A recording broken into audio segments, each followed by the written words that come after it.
Good morning, everyone. My name is Virginia Nelder.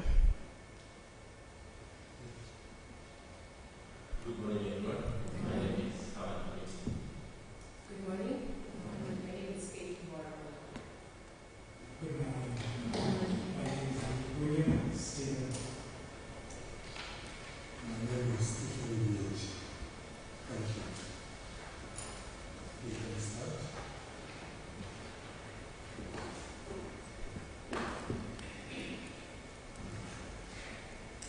Before the High Court of Way, petition number 003 of 2022, in the matter concerning the alleged contravention of the principles of public finance and the violation of human rights between the Way Human Rights Commission, who is the petitioner, as the Attorney General, the first respondent, the Cabinet Secretary, Ministry of Treasury and Planning, who is the second respondent, and the Inspector General of the National Police Service, who is the third respondent.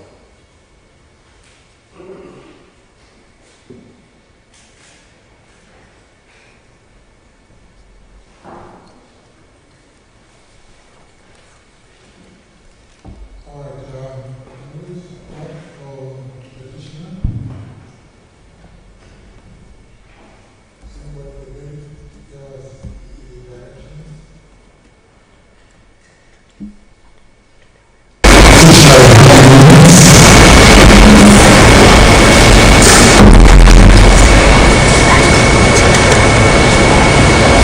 The petitioner has 30 minutes to upload the case, and then the petitioner will have 30 minutes.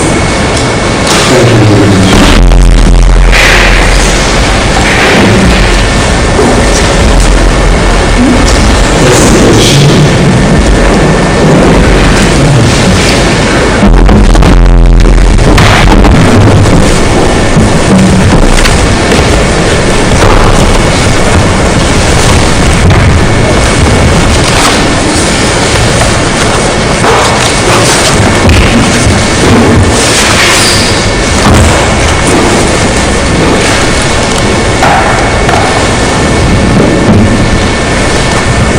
My lords and ladies, if it pleases the bench, I would like to begin.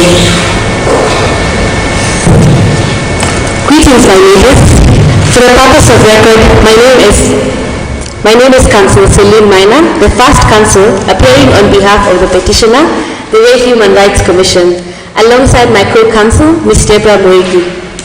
If it pleases the court, I shall use the first 15 minutes of the time allocated to us by this honorable court to address the issues of jurisdiction, admissibility, the first and the third issue, while my co-counsel will use 13 minutes to address the second issue.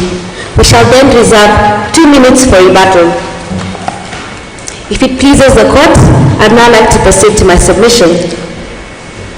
My lords and ladies, turning to jurisdiction, the petitioner avows that this court has a requisite jurisdiction to address the matters before it, pursuant to Article 165(3)(b), read alongside Article 23, which states that the High Court has jurisdiction to determine whether any action done under the authority of the Constitution is in contravention with it or not. My lords and ladies, the matter before this court is a question of violation of fundamental constitutional principles under Article 201 and Article 43 of the Constitution. We therefore submit that this court has a requisite jurisdiction to hear this issue and grant the requisite reliefs. Turning to the issue of admissibility.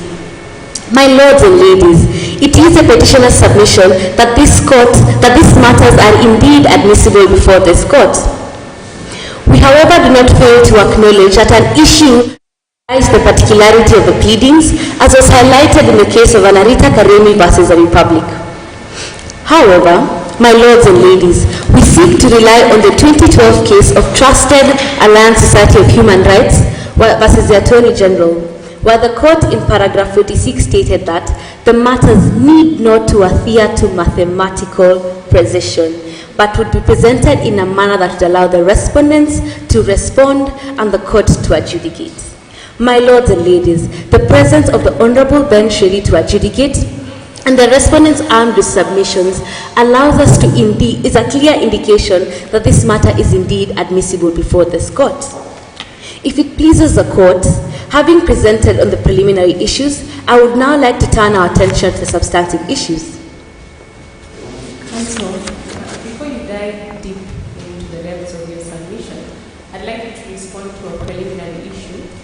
Have you exhausted all administrative remedies available to you? If you have, kindly enumerate the administrative processes. If you have not, kindly justify why you have derogated from the principle of exhaustion of administrative remedies. Thank you, my lady, for your question. We do indeed concede that we have not exhausted all the local remedies available, as the Public Procurement and Disposal Act provides for a review board matters procurement, and the Access to Information Act provides for a commission that would review the prevention of access to information. However, my lady, we seek to persuade this court with the fact that the three issues before this court are interlinked. The first matter tackles public finance. The effect of the mismanagement of the respondent of public finance is what has led us to the failure for them to progressively realize socio-economic rights, and is what has led to the disheartening disappearance and murdering of Shori for the media. We also seek to submit before this court that this particular tribunal and commission do not have jurisdiction to address all the matters before it. Therefore, will only address one issue, leaving the death of Shori for the media hanging, and leaving the fact that the respondent has failed to address progressive realization without a solution, my lady. Counsel, even if we were to buy into what you're saying, and you say that because those tribunals have some competencies but not all competencies, you shouldn't exhaust local remedies, and if that's your position based on what law?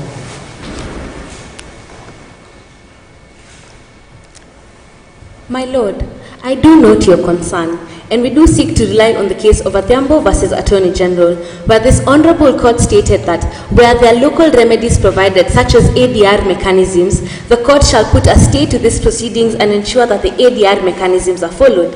And we do submit that in the event that any other party is to present these issues for exhaustion of local remedies before these particular commissions, that this High Court would allow for the for the following of these matters at these particular tribunals by putting a stay to these proceedings. However, on the issue of the fact that jurisdiction does not extend to these particular issues, the court would like to persuade this court that even if these particular tribunals are to make a decision, that they still ought to review these particular actions by the government, as they have adversely affected public interest of the citizens of Way, and the citizens of Way are suffering due to the failure of the government to manage public debt. So, how do you arrive at that? In the case you're making that, you're saying that the court should then stay the proceedings. Is that what you want this court to do? Stay the proceedings and send you back to the tribunals to handle those issues? Thank you, my lord. We seek to persuade this court not to stay these proceedings due to the fact that this is a public interest matter, and due to the fact that the first, second, and third issue are deeply interlinked, and none of the ADR mechanisms offered could be able to comprehensively tackle these three issues other than this court with the requisite jurisdiction, my lord. You mentioned the PPA. What matter exactly or what competency you're claiming that fall to the PPA? My lord, allow me to guide you to paragraph 20 of the fact sheet, where documents by Shari for the media indicate that the Ministry of Finance tendered the infrastructure projects from the WUI loan to companies that belong to cabinet secretaries, which would be contrary to section 59 of the Public Procurement and Disposal Act and contrary to section 108 of the Public Procurement and Disposal Act. Turning to the substantive issues. The first issue before this court concerns the failure of the respondents to adhere to the principles of public finance highlighted under Article 201, my lords and ladies. We concede that foreign aid is imperative for the development of growing countries such as the economy of Way. However, my lords and ladies, our contention lies in the failure of the respondents to follow the due process in the acquisition of this loan and their failure to follow the outlined principles under Article 201. We submit that we shall proceed to guide this court in two limbs on the failure of the respondent. First, that there was lack of public participation and openness and accountability. And second, that there was mismanagement of public funds due to the failure to follow due process. My lords and ladies, we seek to rely on the case of CAPS versus the County Government of Nairobi in 2020, where this court stated that one of the most important thresholds of public participation is the access and dissemination of relevant information as mandated by Article 35 of the Constitution. My lords and ladies, we however seek to acknowledge that the right to access to information is subject to limitations under Article 24 and Section 6.2 of the Access to Information Act.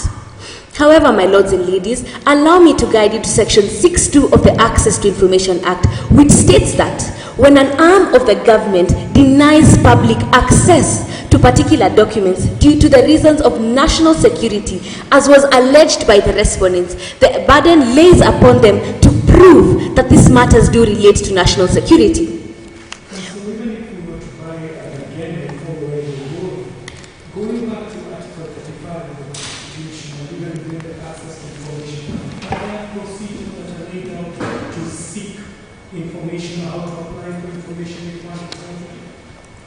Indeed, my lord, there are procedures. Did you attempt or did your clients attempt at all to gain access to such information as an opener?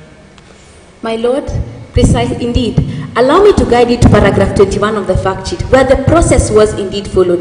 And the Ministry of Finance proceeds to deny access to this information, stating national security as a reason.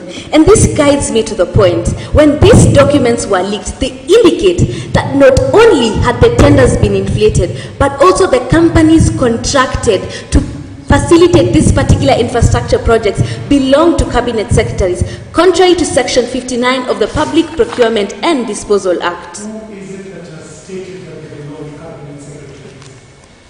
My lord, we seek to persuasively rely on the documents that were leaked by Shari for the media in paragraph 21. It's a leaked document, right? So if it is a leaked document, what is its veracity and legitimacy before us? Can you competently tell us that these are legitimate documents or their accuracy is vouched for?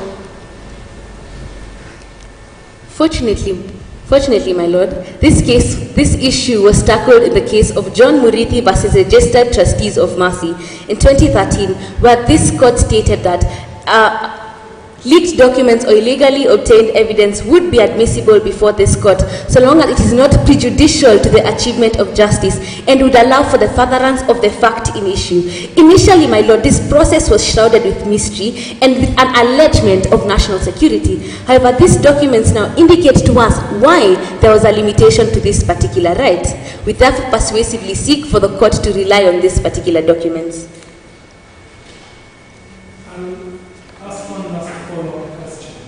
What is the procedure under the Access to Information Act for requesting documentation? What does the Act provide?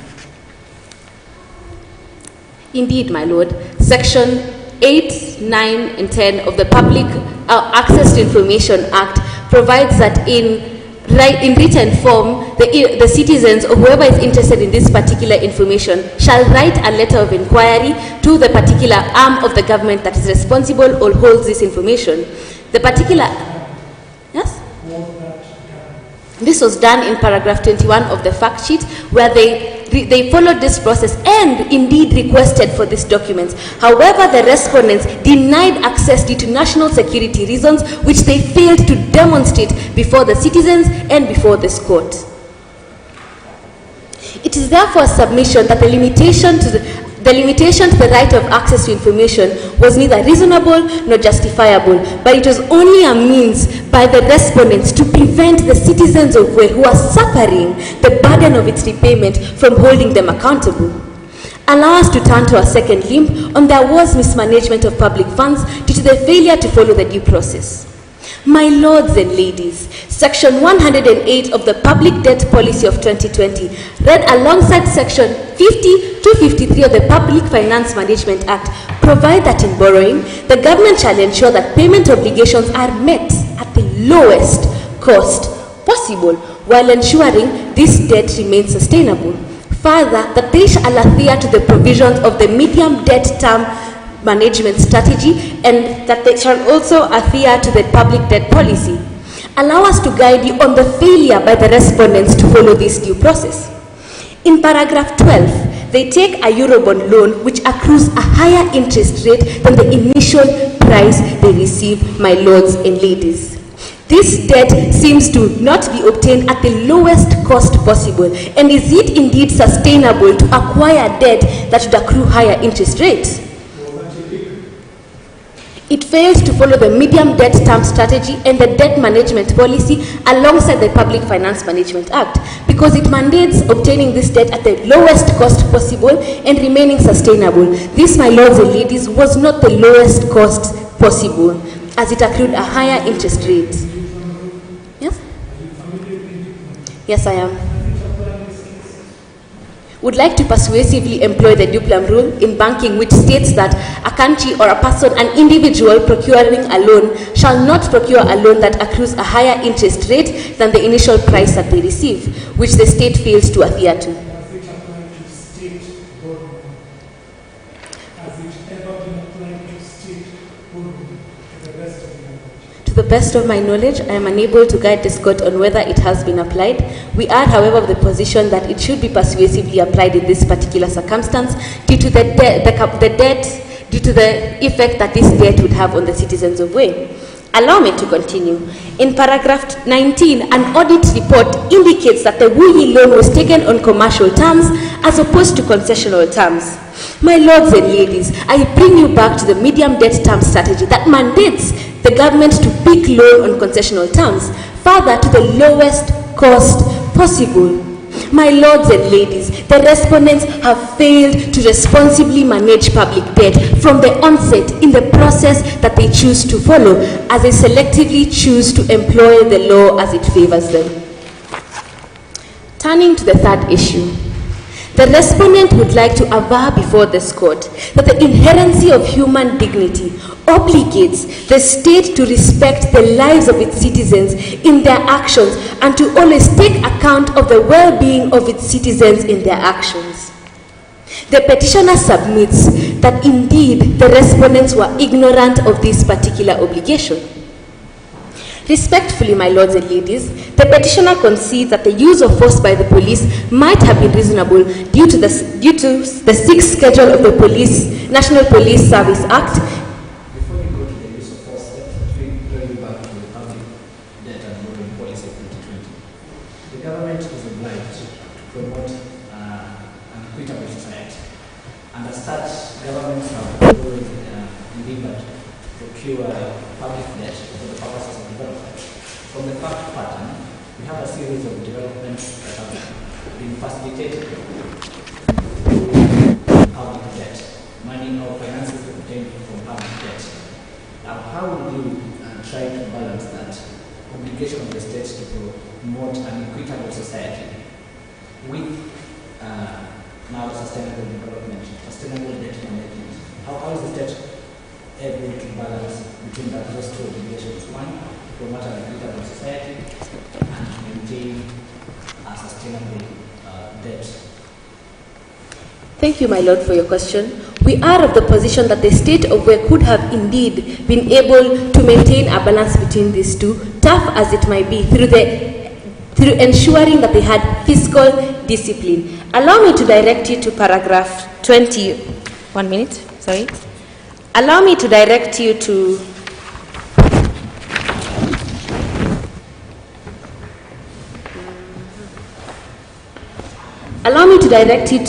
paragraph 17, 18, 19, and 20 of the fact sheet, which indicate that this same government procured a Wu-Yi loan on commercial terms, your lordship, being well aware of the high interest rates it would accrue to construct a state-of-the-art expressway where there are already existing roads. This, my lord, we do acknowledge and respect the development that has been developed by the state. But in expenditure of the Wu-Yi loan, they failed to demonstrate fiscal discipline and failed to at least attempt to attain this tough balance. Councillor, for the fact pattern, we have a country that is faced with a pandemic, that is also faced with just coming up from an economic fiscal crisis. And then the public borrowing debt policy allows states, in order to mitigate such extreme circumstances, borrow. So how will you now, in turn, blame, such development measures, infrastructure, national revenue? So how will you now, for the government, in trying to mitigate these events that led to a fiscal crisis initially? Thank you, my lord. We do agree that Section 26 of the Public Debt Borrowing Policy allows them to borrow to mitigate for urgent occurrences. However, the law should be approached in a holistic manner. Section 59 of the Public Procurement and Disposal Act indicates that that the Ministry of Finance should not contract tenders of infrastructure to companies belonging to cabinet secretaries. However, the fact sheet also indicates that in this management of the Wu-Yi loan, in an attempt for them to attain equitable development, they inflate tenders and they move on to assign this particular infrastructure projects to companies belonging to the cabinet secretaries. So, Councillor, is it procedure, with or use of the loan having been acquired by the government? Indeed, my lord, we do have an issue with both. The expenditure of the loan by the government prevents us from understanding how some of the expenditure was necessary for the growth and development of the economy. However, the most contentious issue at hand is their failure to follow the due process in the acquisition of this debt. My lords and ladies, I would like to ask for a discretionary 2 minutes to submit on the third issue before this court. What's the due process of acquisition of public debt?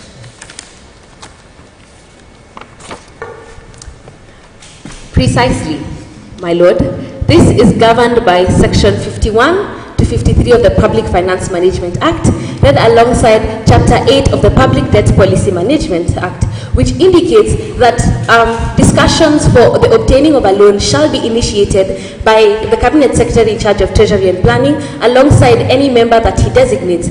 And further, these negotiations shall be guided by the public debt policy, the medium debt term strategy, and any finance law that exists within the country. It shall also be done with the authority of the members of the parliament. Once they have initiated the negotiation process, it shall move to the negotiating committee that is present in the Ministry of Treasury. It shall also move to there's a procurement committee that is found also within the Treasury. And once these negotiations are complete and they have ensured that the Attorney General has ensured that the legal process has been followed, then the Cabinet Secretary in charge of Treasury and Planning shall finalize the negotiations and obtain the loan money shall finalize the negotiations and obtain the loan money from the particular individual that they were contracting.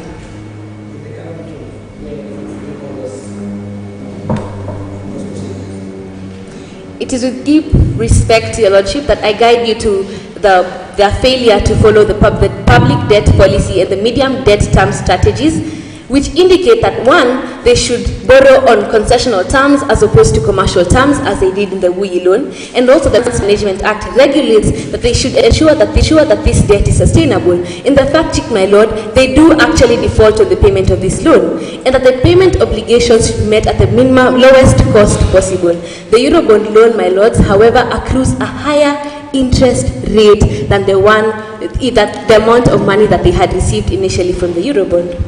I turn again to ask for discretionary 2 minutes to submit before this court on the second issue.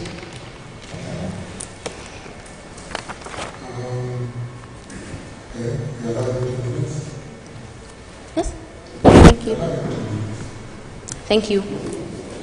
My lords and ladies, allow me to turn to the most contentious issue before this court, which is the enforced disappearance of Shori for the media.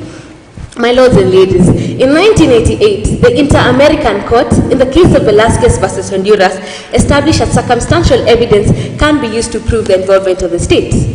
Allow me to turn to Kenyan jurisprudence. We persuasively seek to apply the case of Abanga alias Onyango versus the Republic, where it states that the use of circumstantial evidence must meet a three-part test. One, that the circumstances from which the inference of guilt is drawn must be firmly established. Second, that circumstances should be of a definite tendency. And third, the circumstances should form a chain such that no other conclusion can be drawn. Allow me to quickly direct you to paragraph 31, 32, 33, and 34 of the fact sheet. Initially, the DCI apprehend Shori for the media on account for unlawful incitement, and they proceed to release her on condition that any new information pops up, they would pick her up from her house for further investigations. However, this officer, a week later, 3 men claiming to be DCI officers arrest her, again, on reliance to this condition, on reliance the condition that was given by the DCI, and she unfortunately succumbs in their hands. My lords and ladies, this coincidentally happens after she reveals the names of government officials involved in the corruption of the agricultural sector. A keen analysis of these facts allows us to establish as keen as daylight who is responsible for the disappearance of Shori for the media. Therefore, the three-part test in Abanga alias Onyango is met. I would now conclude so as to allow my co-counsel to demonstrate how the insubordination by the government of the principles of public finance and the due process have led to the suffering of the citizens of Wei, and she will proceed to demonstrate how this insubordination has further led to their failure to progressively realize socio-economic rights. Thank you to the members of the bench. My alternative conclusion is that Shori for the media was put by some of my colleagues.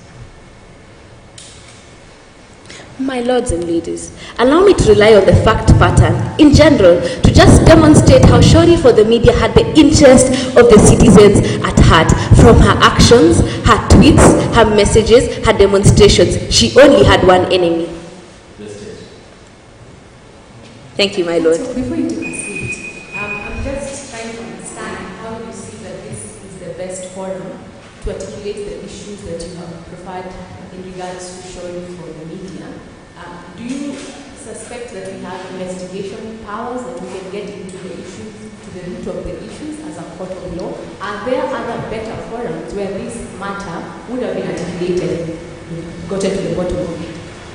Seeing as my time is up, my lady, I'd like to ask for discretionary 1 minute to answer your question. Just to answer the question. My lady, we are of the opinion that this court has the best authority to be able to address the issue of the enforced disappearance of Shori for the media. We do pray that indeed we do pray for a public inquest where this particular court will establish a commission of inquiry into the cause of the death of Shori for the media, to be able to prevent this tendency that has been seen in paragraph 33 of activists being suddenly disappeared, brutally murdered, or dying in disturbing circumstances, my lady. Thank you. I'd like to call upon my co-counsel to proceed on progressive realization of socio-economic rights. Thank you very much.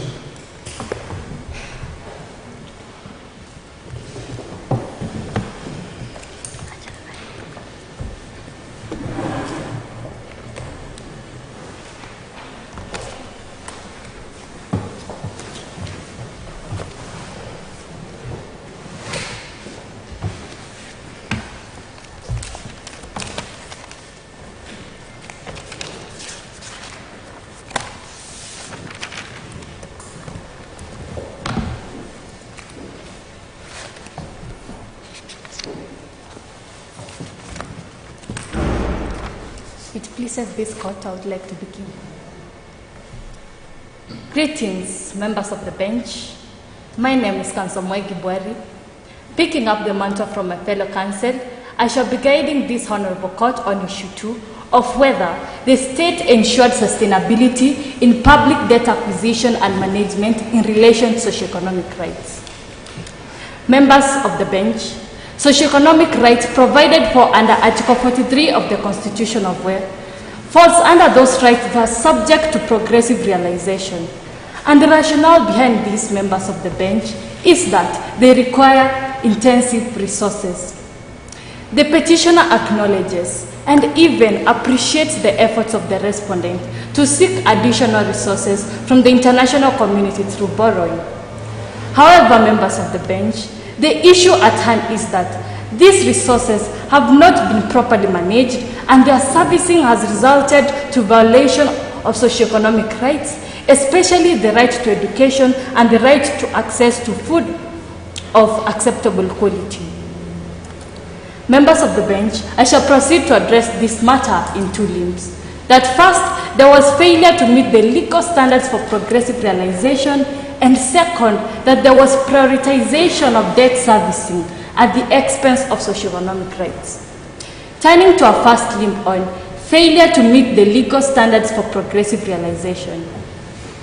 My lords and my ladies, as enshrined under Article 21(2) of the Constitution of Wales, that states have obligations to take up measures, including setting up of standards so as to progressively realize socio-economic rights.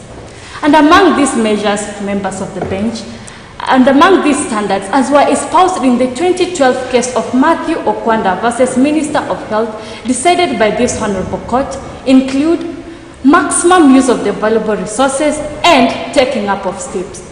In taking up of steps, members of the bench, we rely on the 2018 case of Mitubel Welfare Society versus the Kenya Airport Authority, where the Supreme Court stated at paragraph 68 that in taking up of steps, it is not enough for a state to say it is taking up steps, it must be seen to be taking up these steps. We further rely on Article 25 of the Constitution of Wales, which provides that in allocation of resources, the state must prioritize the vulnerable groups, such as the children, to ensure the widest possible enjoyment of their rights. Members of the bench, among... Yes, how they not do that? Do they ignore the children? Much obliged, Your Lordship. We can see that the State of Wales, in allocation of its resources, it has allocated 30% of the budget to the Ministry of Education, as was in contravention to the agreement that the budget was supposed to allocate 50% to the provision of services of the children. Further, if we think about budgetary costs, are you familiar with the element of proposed budgets vis-a-vis the actual approved budgets? Are you familiar with those aspects? perhaps I may not be in a position to give a comprehensive answer. Do all items that are in a proposed budget automatically have to make it to an approved budget? No, indeed, Your Lordship. They don't, right?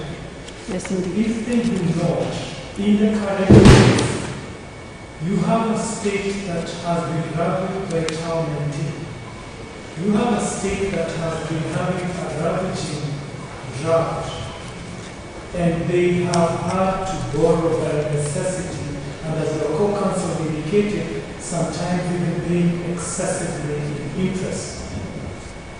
So if they reduce from 50 to 30 because of emergencies that they could not have foreseen, surely have they not still taken steps towards the realization of socio-economic rights that you say are progress? Thank you, Your Lordship, for the question. In realizing the matters of the budget, in as much as there was a pandemic of Town 19 and a pandemic on drought, the government of Wei has derived from the budget. The government of Wei went ahead to acquire loans, and there was these specific loans were supposed to address this pandemic of the drought and of Town 19.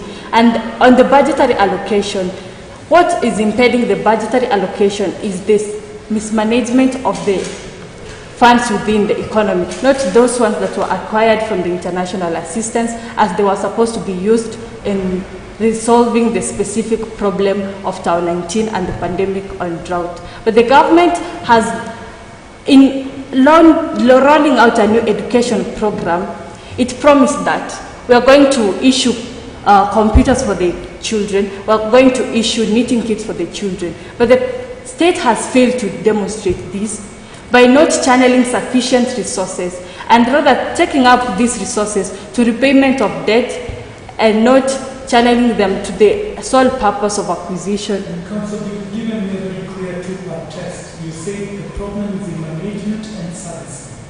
Now, management here, but when it comes to servicing, which is what affects where the resources go, what I'm putting to you is the question, isn't it only logical that once the debts are there, the servicing of the debts would take priority before the various progressive rights are fully realized, in order not to become an international pariah state?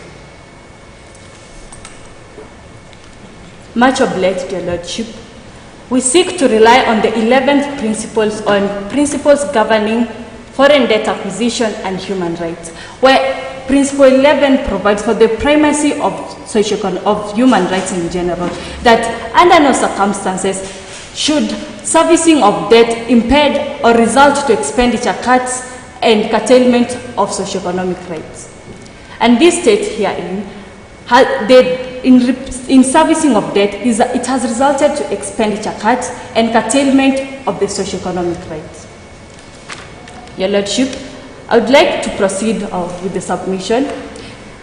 We further rely on Article 43(1)(b) of the Constitution of Wei, which provides for the right to adequate housing and reasonable standards of sanitation. We further rely on Article 19(2) of the Constitution of Wei, which provides that the purpose of realizing and recognizing socio-economic rights is to ensure dignity of every individual.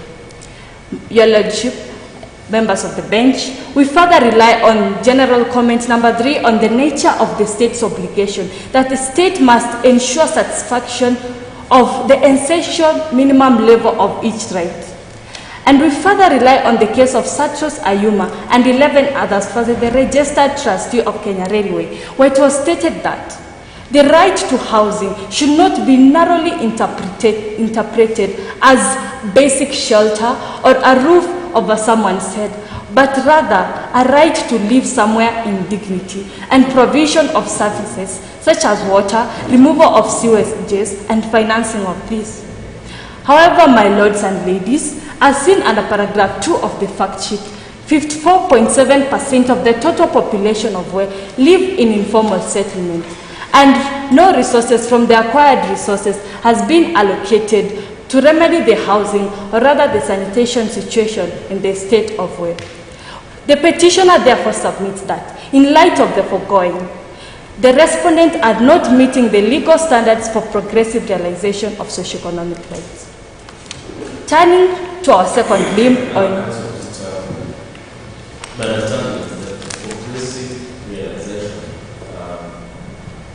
does not only mean that you channel resources to all of them at once. You can actually apportion resources and say, we have now borrowed so much, we take a percentage to education. In our next borrowing, we will take a percentage to housing, and the next to health.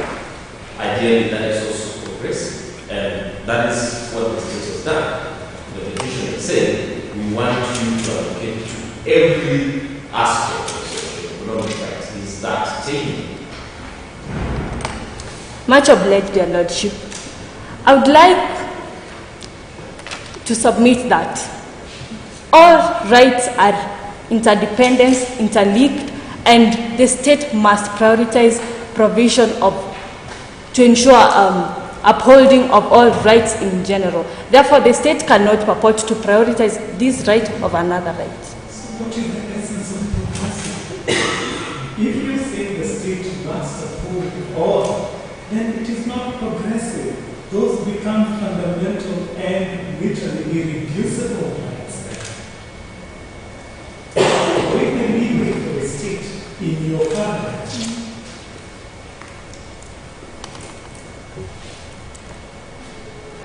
Thank you, Your Lordship, for the question.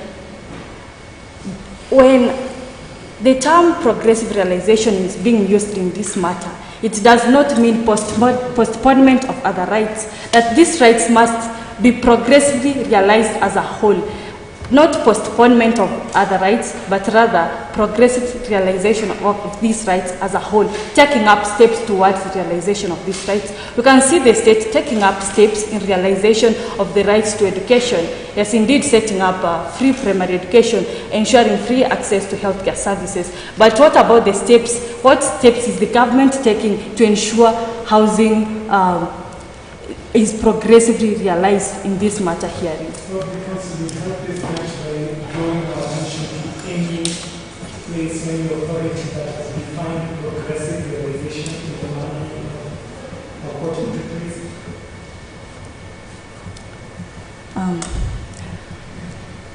Perhaps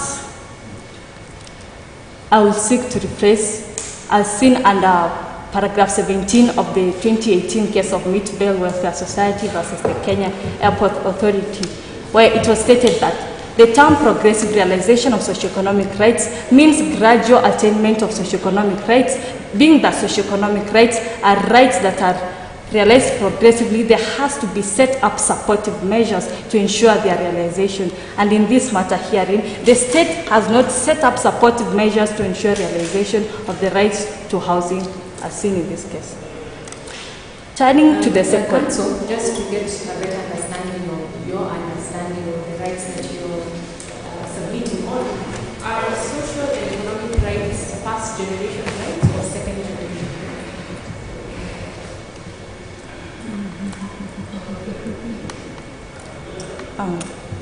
Thank you, my lady, for the question. Perhaps I'm not in a position to give a comprehensive answer of whether they are first or second generation rights. Turning to the second limb on prioritization of debt servicing at the expense of socio-economic rights. Members of the bench, repayment of debt in the state of Way is being prioritized at the expense of socio-economic rights. And among the socio-economic rights according to the citizens of Way include the right to adequate food of acceptable quality.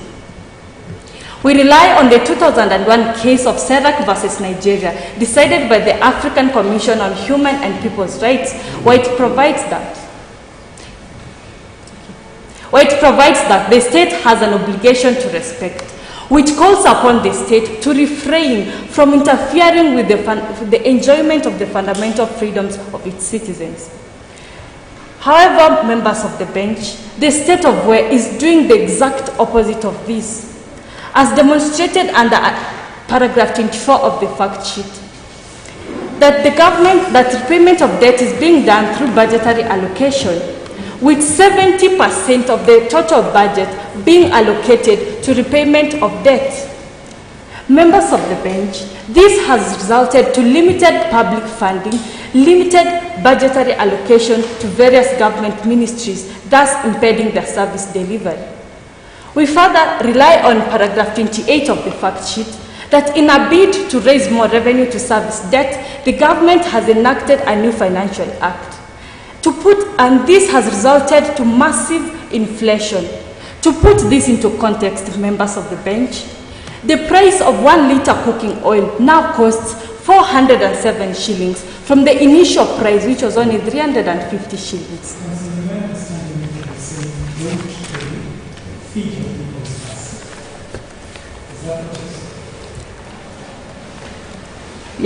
Much obliged, dear Lordship. What we are saying is that the state should ensure that in servicing of its debt, it does not impede on the rights of its citizens. And I want you to tell me how they have two options. If they have to decide whether to pay their debt or feed their people, Council, what are you telling the state? Feed your people because you must not violate their rights, so default on your debt. Isn't that the counter directive to feed your people? Which one should take priority? Feed your people or pay your debt? I do note your concerns, Your Lordship, and on that matter, I would like to answer in the following, that what takes priority is ensuring upholding of socio-economic rights, and this state of where it's because of the failure of the state to exercise fiscal discipline in the yes. Feed your people or pay your debt. What are you telling the state to do? Do both in a manner that will not infringe on the socio-economic rights of the citizen. And if it's not possible to do it with the money we have, which one takes priority?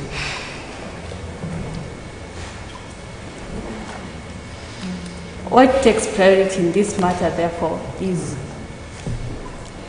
repayment of debt at the lowest cost possible under Section 50 of the Public Finance Management Act, that servicing should be done at the lowest cost possible. Your Lordship, further, 2 kg packet of wheat flour now costs 230 shillings from the initial price, which was only 100 shillings. This is to add salt on the injury, as the state of war is recently from a hunger problem, with the striking of the 2021 drought and the striking of the famine of 2019. We therefore submit that the failure of the state to ensure fiscal discipline in acquisition and servicing of debt that has resulted to a need to raise more revenue, thus resulting to massive inflation, has infringed on the rights of the citizens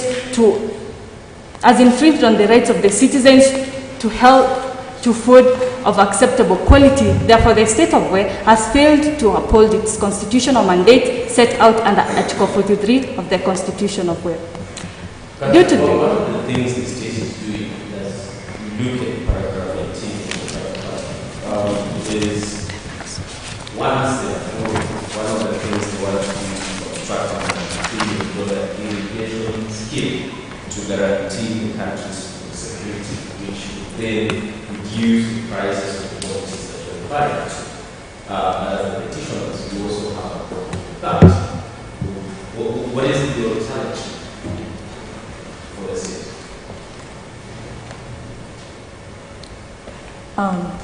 Kindly, my Lord, if you may pardon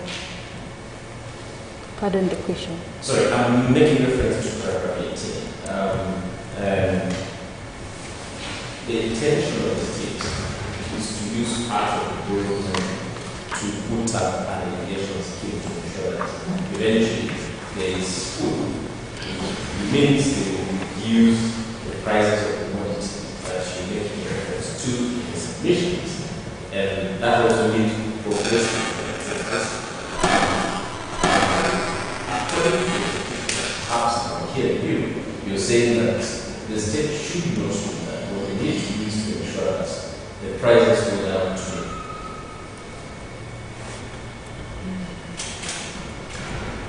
In the interest of time, my time is far much spent. I would like to ask a discretion in 1 minute to address. Yes, indeed, the respondent have sought resources to...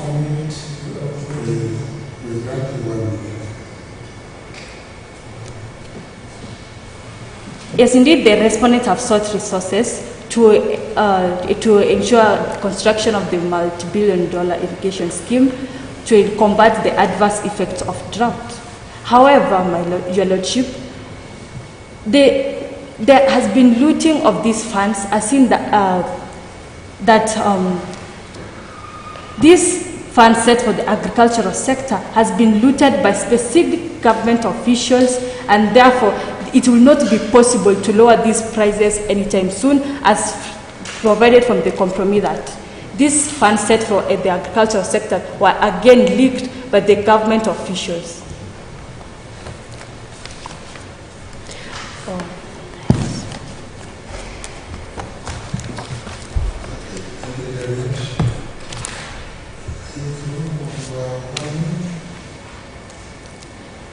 Kindly pardon.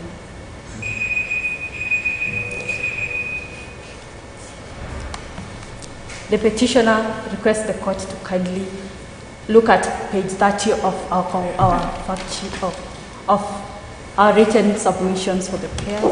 The petitioner cedes the floor respectively back to the court. Thank you very much.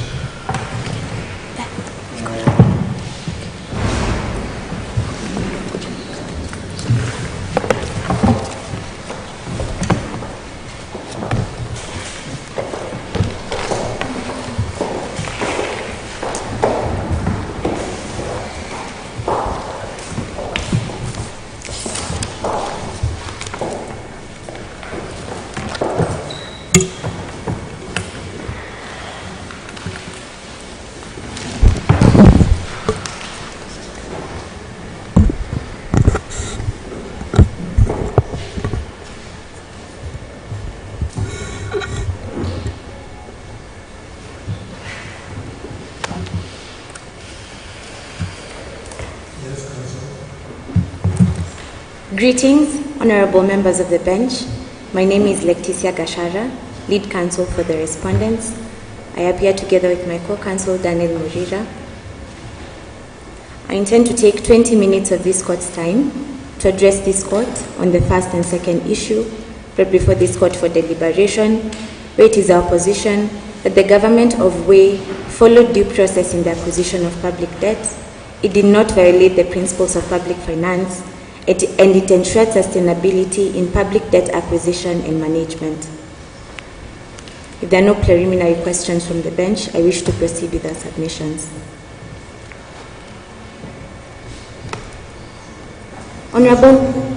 Thank you. Honorable members of the bench, the respondent wishes to concur with the petitioner on the preliminary issues brought before this court. We concur with the petitioner that the Wei Human Rights Commission has locus standing before this court as an organization acting in public interest that has instituted court proceedings concerning the violation, denial, and infringement of fundamental human rights recognized by the Constitution of Wei 2010, and this is pursuant to Article 22(1) of the Constitution of Wei. We further concur with the petitioner that this court has the jurisdiction to hear the first, second, and third issue, since they pertain to the matters of denial, infringement, and violation of civilian and economic rights, which are also recognized by the Constitution of Wei, and this is pursuant to Article 165(3)(b) of the Constitution of Wei. Honorable members of the bench, I shall now submit to submit on the substantive issues brought before this court. Is there any issue that you're saying you lack jurisdiction? Honorable members of the bench, we concur with the petitioner that this court has the jurisdiction to hear all the matters brought before this court.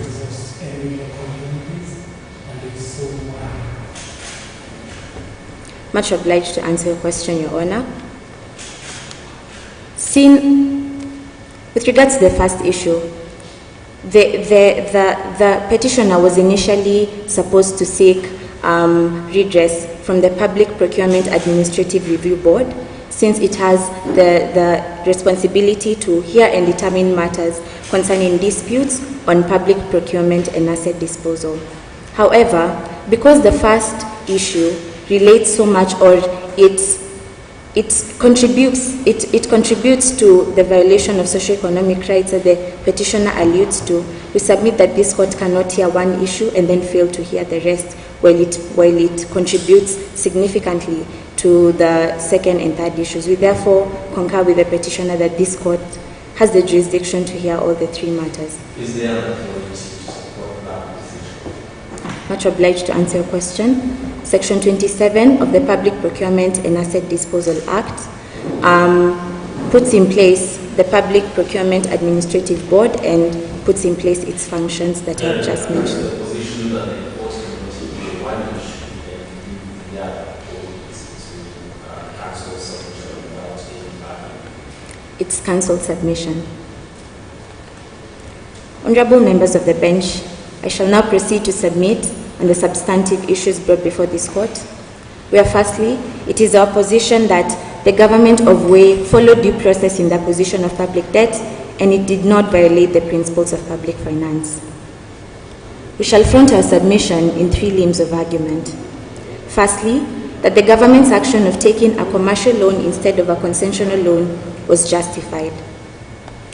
Honorable members of the bench, the petitioner has referred to paragraph 12 of the Statement of Facts that state that the government of Way chose to take a concessional loan that had a substantially high level of interest, and this was against the interests of the people of Way. However, we submit that the government's action of taking a commercial loan under paragraph 19 and 20 of the Facts is justified, and we shall show why. We concede that the actions of the government of Way under paragraph 12 were not right, and therefore the government concedes that its action to take such a loan was not justified due to the infringement or the violation of the Duplum rule.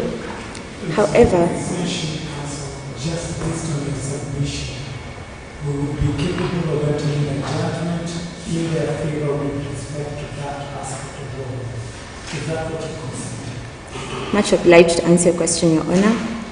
We are trying to justify the taking of a commercial loan for the second time that is stated under paragraph 19 and 20. 19, start at 12. Yes. You are admitting that the actions in paragraph 12 were wrong by your state, and therefore will be able to enter judgment as against your state on admission of counsel. Yes, we concede to that fact. And that was the instruction. Yes. Alright. And further to that, you are also admitting that the Duplum rule is applicable to public or to borrowing of the state. Yes.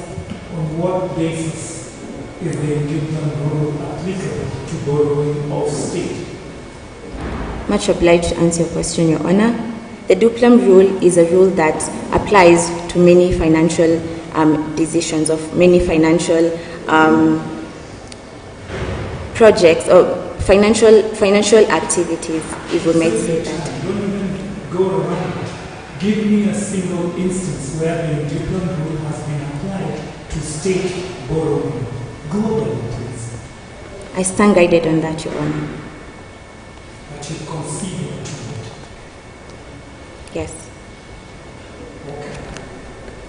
Honorable members of the bench, we'd like to refer to the Public Finance Management Act under the definitions that defines a medium term as the period lasting 3 to 5 years. It is our submission that the medium-term debt management strategy that was put in place to apply with regards to the second event under paragraph 19 and 20 was past time. I will explain this in this instance. The medium-term debt management strategy was put in place under paragraph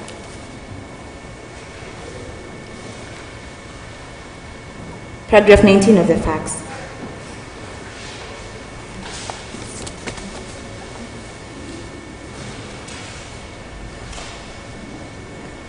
It had advised against the borrowing of commercial loans due to the country's economic status after the famine of 2019. However, later on under paragraph 20, we see that the government justifies its failure to follow the requirements of the medium-term debt management strategy due to the fact that there was an increased cost of the concessional loans because the Eurobonds were unaffordable due to the fluctuating exchange rates, and concessional loans were unaffordable. It is our submission that this limitation was justifiable. This is because, pursuant to the Public Finance Management Act under Section 51, it requires the CS of Finance or Treasury to take the loans at the lowest possible market cost. Therefore, the government's action was justified because it did not want to take a loan that was too expensive for it to pay. It is a government that is struggling, it has scarce resources, it does not have the luxury to choose to take concessional loans just because the medium-term debt management strategy has specified so. The government had to go for the cheaper loan, which in this case is the commercial loan. The government has strategies in place. Yes. It's supposed to follow. Yes.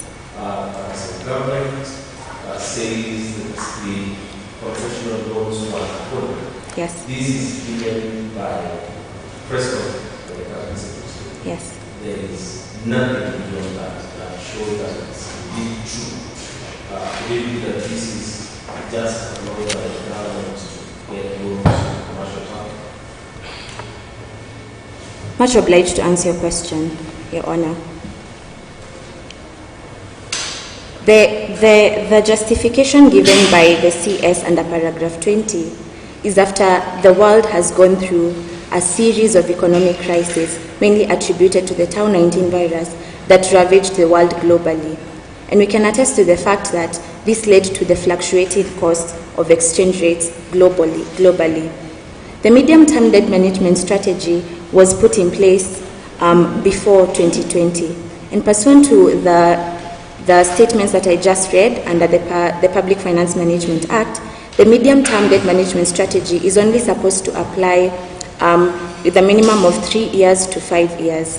It is therefore our submission that the medium-term debt management strategy that the petitioners want the government of way to rely on has been passed by time. This medium-term debt management strategy did not foresee the unforeseen events that took place with regards to the Tau-19 virus that led to the increased cost of the exchange rates that further led to the increased cost of the Eurobonds. If we were to take that money, you represent the state. Whose obligation would it have been to review that medium-term strategy? Much obliged to answer your question. It would have been the obligation of the state. So you're here basically arguing on the basis of what you say extra picosa. You're relying on your own failures to try and say that it is overtaken, but we have not amended it. But they are wrong to rely on it. Much Is that a case of approbating or reprobating? Much obliged to answer your question, Your Honor. The respondent submits that the government of Way was pushed to the corner because the unforeseen events happened so rapidly, and the government did not have the time to implement the changes on the medium-term debt management strategy. Isn't that an excuse to justify you taking a commercial loan, which in the first place you shrouded in history? You did not engage in market participation before it was taken, and even after you took it, you strategically give it to companies that are associated to cabinet secretaries. Isn't that the reality that your government is being mischievous from the corner in which they've been backed? Much obliged to answer your question, Your Honor. We submit that the government is not being mischievous. The government is merely being flexible with regards to the circumstances it has been forced into. The government has been pushed to the corner by the Town 19 virus and the famine. It did not have the time to make changes to the medium-term debt management strategy, and yet it wanted to fulfill its socio-economic obligations to its people. What about giving it to the cabinet secretaries and the companies? Was that also because of no time to tender? Much obliged to answer your question. The respondent submits that this information cannot be relied on credibly. It might be admissible before this court, but it is subject to investigation, and therefore the government seeks to distance itself from the allegations that there was a conflict of interest with regards to the contracts that were taken. Council, this is the same government that is in some mysterious corner as a key to private trees, to an extent that it can't impute on the debt has time to move the equities to increase the debt ceiling. Which corner is this? Much obliged to answer your question. Under the Public Finance Management Regulations, under Section 196, the Parliament is allowed to move the debt ceiling from one level to another. Members of the bench, we submit that the government or the Parliament of Way was forced to move the debt ceiling because it needed to take more loans to finance the socio-economic rights of its people under paragraph 19 and 20 of the facts. Therefore, the government's action of pushing the debt ceiling upwards was justified because by the time the Town 19 virus hit and by the time all these catastrophes were hitting them, they did not have enough resources. Honorable members of the bench, I now proceed to our second limb of argument, where it is our position that the government adhered to the procurement laws put in place. Members of the bench, the petitioner has just submitted that the government of Way failed to follow a competitive bidding process in the acquisition of this loan. And we take cognizance of the petitioner's view. However, we submit that these two loans were raised out of negotiations. I'd like to refer this bench to paragraph 18 of the facts. We see that the government of Way and the government of Wuyi enters into a contract. This contract is entered into and is culminated with the signing of a memorandum of agreement that had a clause in the contract that a feasibility study will be conducted. The feasibility study will be approved by the Parliament, and afterwards the contract will be awarded specifically to the chain companies of Wuyi. We take cognizance of the petitioner's view that this is in conflict with the Public Procurement and Asset Disposal Act that calls for a competitive bidding process. However, we'd like to invoke Section 6(1) of the Public Procurement and Asset Disposal Act. This section provides that if the provisions of the Public Procurement and Asset Disposal Act conflict with the obligations of a state in an agreement it has entered into, the provisions of the agreement that the state has entered into will prevail over the requirements of the Public Procurement and Asset Disposal Act. This Allow me to take you to 18 of your statement of facts. Who signed the initial agreement? The representative of the CS of Treasury. The representative of the CS of Treasury. Yes. Are you familiar and well-versed with Section 36 of the Public Finance Management Act? I stand guided on that. Did the CS himself travel in this delegation? No, he did not. Are you sure? Go back to paragraph 17. After the end of the drought, the Cabinet Secretary of Agriculture and the delegation, did the CS travel? Yes, he did. But it's the representative who signed the agreement, yes? Yes.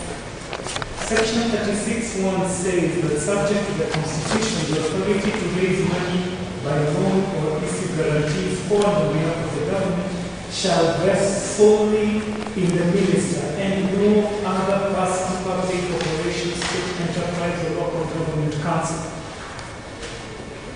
In terms of the Latin Latin delegatus non potest delegati, wasn't this an illegality from the get-go? Much obliged to answer your question, Your Honor. Members of the bench, the respondent submits that this agreement was arrived at under diplomatic relations. We'd like to invoke the definition of a diplomatic relation under the United Nations Foreign Council. It states that a diplomatic relation is a negotiation or agreement arrived at by representatives of two states. We therefore submit that this agreement is valid and it is not illegal due to the fact that such a representative is allowed by the law to enter into an agreement with a representative of another country under diplomatic relations. In terms of the hierarchy of laws, please tell me how what you quoted goes against a specific statute that says in your government only the minister and no one else was to sign. The said cabinet secretary was present. How did the representative get to sign, and how is it not ultra-biased, this specific statute, as opposed to the general provision intelligence protocol? Much obliged to answer your question, Your Honor.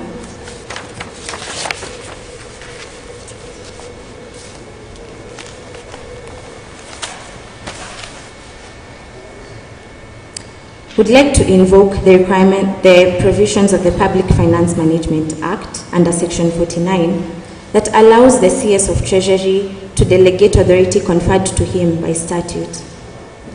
We therefore submit that the representative who signed the document had delegated authority from the CS of Treasury and that therefore the agreement was legal.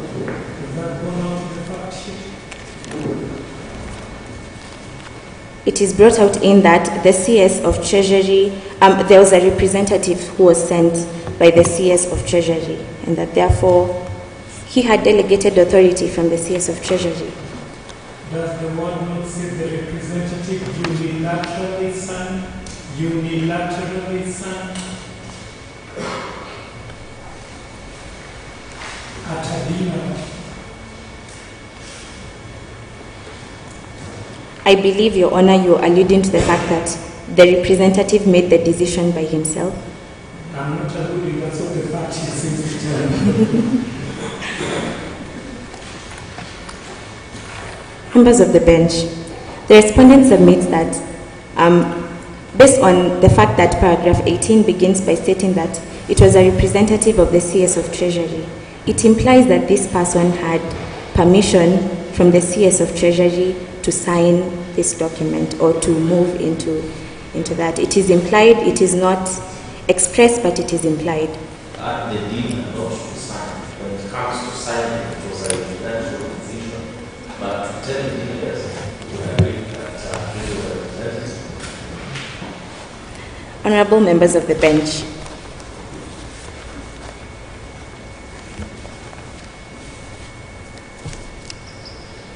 the respondent now seeks to submit on our second issue, on the second substantive issue. Before you go there, counsel. So let's assume that it was all done according to law as you've submitted, yes? Okay. Yes. But then the government actually refused to disclose the information and the terms and conditions, yes? Yes. Okay, so we can agree that this was a direct procurement.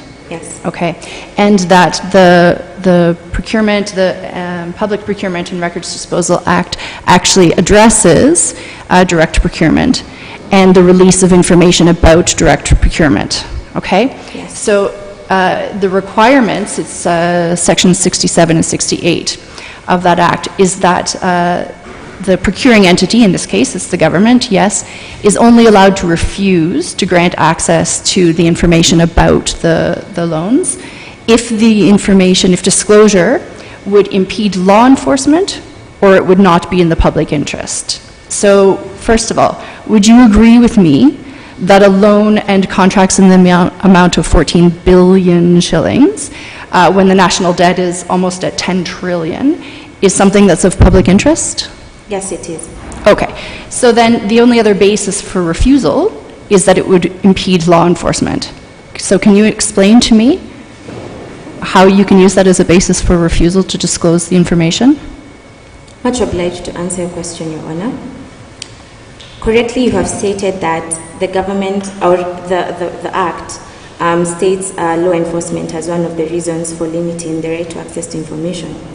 However, we invoke Section 6.2 of the Access to Information Act that also, or Section 6.1, I beg your pardon, that also provides that national security is one of the reasons for limiting information. Section 6.2 goes on to state some of the instances where national security is involved, and one of the reasons is foreign relations. Honorable members of the bench, as I have just gone to show that the matter between the government of Voi and the government of Wuyi is a matter of foreign relations, would like to invoke the Privileges and Immunities Act of Kenya that gives guidance with regards to matters of foreign relations. And we rely on this due to the fact that the laws in Kenya and the laws in Voi are analogous. And Article 24 and 27 of this Act, it states that documents, archives, and official correspondence that have been arrived at from matters of foreign relations are inviolable. This is to mean they're not subject to interference by members outside the state. However, we take cognizance of the fact that this raises a question of transparency. Because if the information is not being released to the people, how transparent can this information be? We invoke the indirect representation that the people of Voi have in the government through the Parliament of Voi.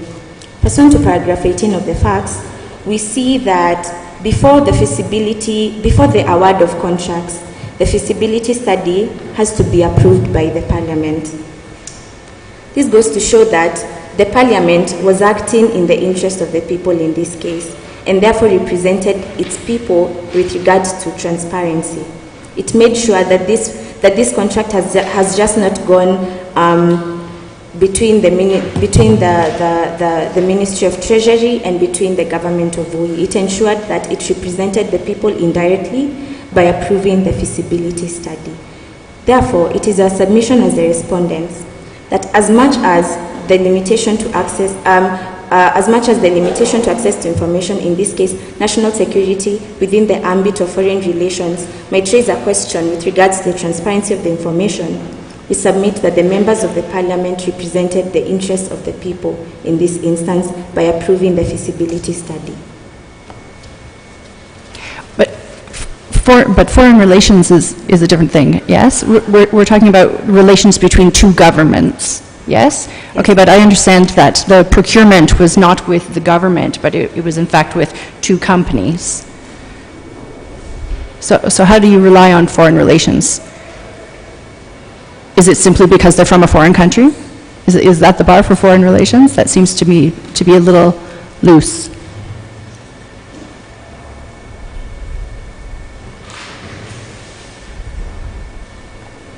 Much obliged to answer your question. A reading of paragraph 18 implies that the Cheng companies, that is the Cheng Agricultural Society and the Cheng Roads and Construction Company, were backed by the government of Voi. This is because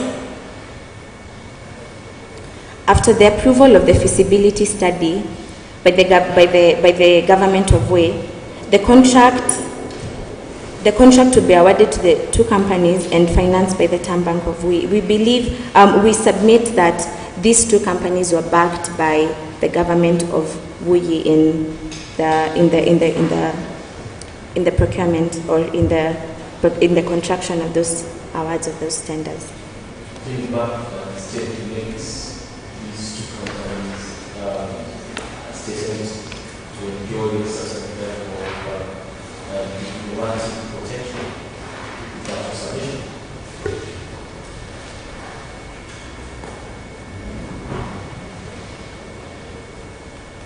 Yes, that is our submission. Counsel, before you proceed to your next submission, I'd like to turn your attention to the Access to Information Act.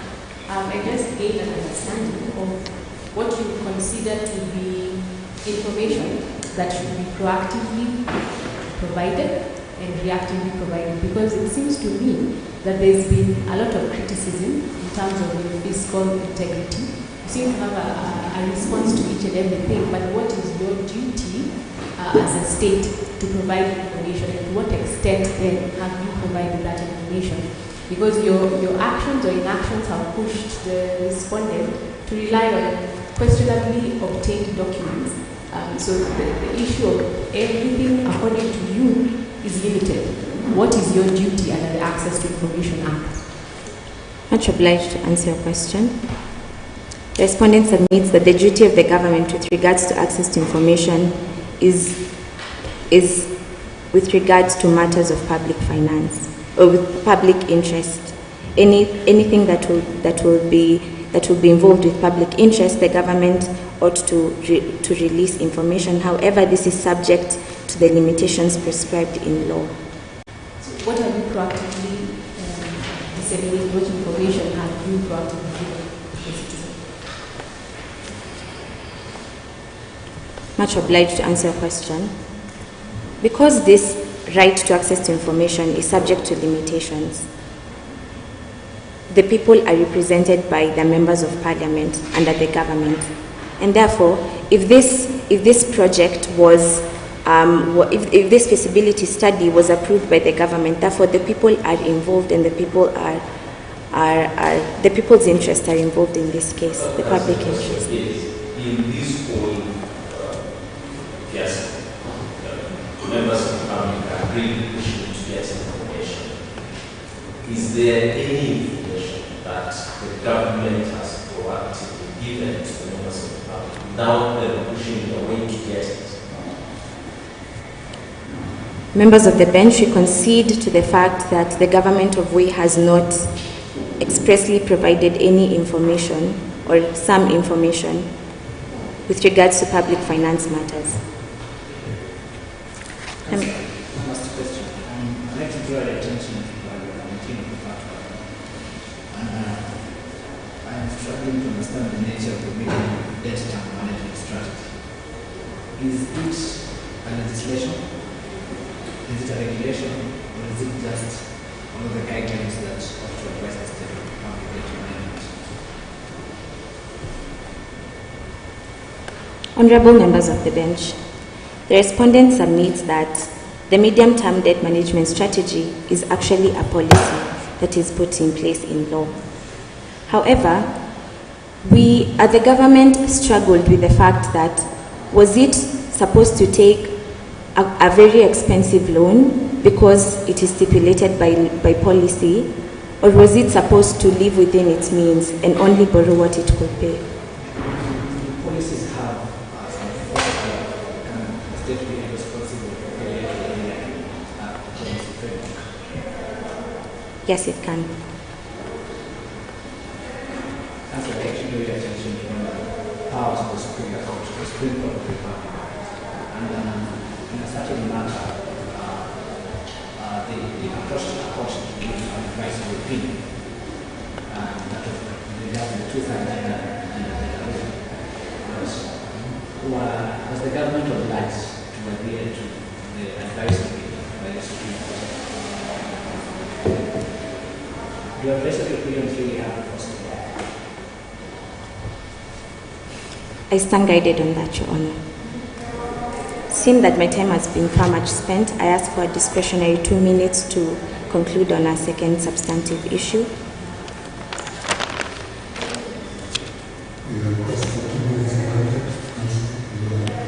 Thank you. Honorable members of the bench, we submit that the government of Way ensured sustainability in public debt acquisition and in public debt management. We submit our submission in 2 limbs of argument. Firstly, that the government took steps to ensure that it ensured the sustainability of the debt. Honorable members of the bench, I'd like to draw your attention to paragraph 15 of the facts, where the government of Way is seen to take or to issue a retail infrastructure bond that allowed the citizens of Way to save and invest in the government. This action shows the commitment of the government towards ensuring that the debt was sustainable by paying a substantial amount of it using the retail infrastructure bonds. It successfully raised 1 billion shillings that went into the payment of the debt. Honorable members of the bench, we also submit that the government of Way ensured that it borrowed within the debt ceiling stipulated by law. Under paragraph 21, the debt ceiling is at paragraph 21, the loan is at 9.83 trillion, and pursuant to and the debt ceiling was approved by government at 10 trillion. This again shows a commitment to the government, by the government, to ensure that the debt is within a sustainable level. On to a second limb of argument, we submit that the government of Way ensured it could still cater for the socio-economic obligations it owes to its people while still fulfilling its payment obligations under the loan. On that point, Council, since you're running out of time, I'd like to direct you to answer the question that I really want answered on socio-economic rights. Yes? Okay. So, Article 25 of the Constitution, yes? Regarding the realization of Article 43 rights, including the right to education, that's what I'd like to focus on. It says if the government doesn't have resources to implement the right, yes, then this court must be guided by the principles that the state must show that the resources are not available, okay? And B, in allocating the resources, the state should give priority to the widest enjoyment of the rights possible, having regard to the prevailing circumstances, including the vulnerability of the rights holders, okay? So in this case, children. Now, I've heard my brother talk about that, yes, the government has some discretion to reallocate monies that have been budgeted once they've been budgeted. Yes? Fine. If we accept that, does this provision not direct how the government is, what prioritizing the government should be making in reallocation? And so if 20% of the 50% of the budget that was allocated is reallocated to infrastructure, how does that comply with the requirement to give priority to vulnerable children in their realization of the right to education? I understand that a significant number of children were in fact not able to go to school at all.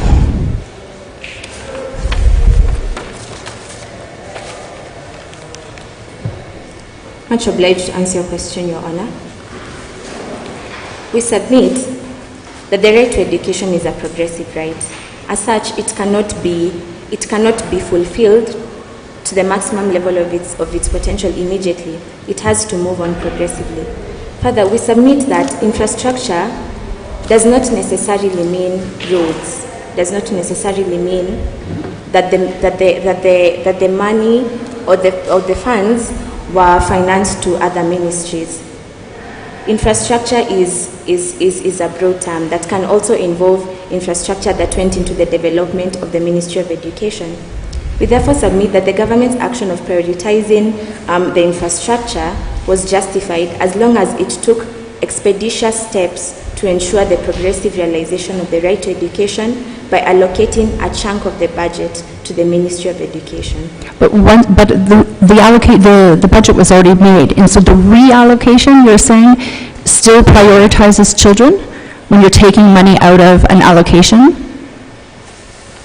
Much obliged. That was to implement a significant education reform. Much obliged to answer your question. I'd like to read paragraph 25 of the facts where, to clear something, the ministry had originally been promised 50% of the loans borrowed and only received 30%, with the rest being allocated to infrastructure. Mm-hmm. I believe this is what you're alluding to. This is exactly, yes. Mm-hmm. We therefore submit that the government did not fail in its obligation because it had promised just 50% of the loan, and it allocated 30%, with the rest being used in infrastructure. It was trying to balance between all the socio-economic rights. It's not been seen as if it is prioritizing one particular one particular socio-economic right and leaving out the other. It is balancing out the progressive realization of each of the rights. But doesn't the Constitution specifically require the government to prioritize a vulnerable group, such as children, in this circumstance? It does, but under Article 25, the government is allowed to limit the progressive realization of particular rights with regards to availability of resources. If a government is not able to reach the maximum level of the realization of a particular right, it is allowed to limit the realization of that right only to progressive realization based on the availability of funds that it has. Yes, and in doing that, it has to give priority to vulnerable rights holders. Yes? You agree with me that that's what 25 says? Okay, so that's fine. I understand. It can limit, but in doing so, it has to give priority to the widest possible enjoyment of the right. Yes? Yes. So the funds were originally available and then they were reallocated, and in making that decision, it appears to me that the government did not prioritize the vulnerable group of children. That's what I'm pointing out. That's what I'm asking you about. Your lady, the respondent submits that even the allocation that was the budget, the part of the loan that was allocated to the infrastructure could also be used to satisfy vulnerable members of the community or the country. For instance, if the infrastructure was used for hospitals, if the infrastructure was used for creation of more classes and all that, we submit that the government did not prioritize one right over the other. It equally balanced each of the rights. Infrastructure does not necessarily mean that the infrastructure won't help particular vulnerable members of the society. Infrastructure is broad. That's Thank you. Honorable members of the bench would also like to invoke the Subramani case, Subramani versus the Ministry of Health, that we rely on persuasively, where the government held that availability of resources is fundamental to the progressive realization of particular socio-economic rights. However, the government, in light of this, the government promises to improve the budget allocation for the ministries affected once it gets into a stable economic status, and also to restructure the debts so that they can be within the means of all to achieve all socio-economic rights. We therefore pray that this court finds that the government of Way ensured sustainability in public debt acquisition and management. It ensured that it followed the principles of public finance, and it followed due process in the acquisition of public debt. I cede the floor to my co-counsel. Thank you very much, Councillor.